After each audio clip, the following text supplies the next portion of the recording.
Vigili troppo spesso concentrati nelle grandi città, lasciando sguarniti i piccoli centri.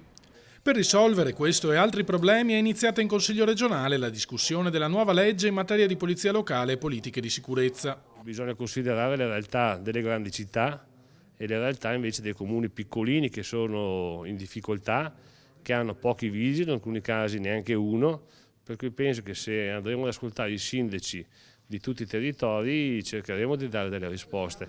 Il progetto di legge della Giunta, presentato in commissione dall'assessore regionale alla sicurezza Cristiano Corazzari, prevede una riorganizzazione complessiva dei 3.850 agenti di polizia urbana attualmente in servizio negli enti locali del Veneto. Un numero che va accresciuto fino a raggiungere il parametro convenzionale di un agente ogni 1.000 abitanti. I diversi corpi dovranno dialogare maggiormente attraverso nuovi percorsi di formazione del personale e la condivisione dei servizi informativi.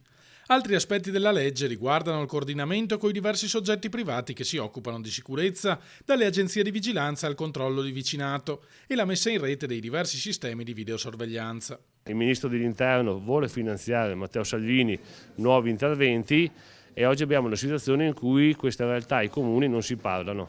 Se invece riusciamo a mettere in rete la tecnologia, avremo le nostre città monitorate e la lotta quotidiana alla microcriminalità che fanno benissimo le forze dell'ordine può essere anche di supporto con la polizia locale.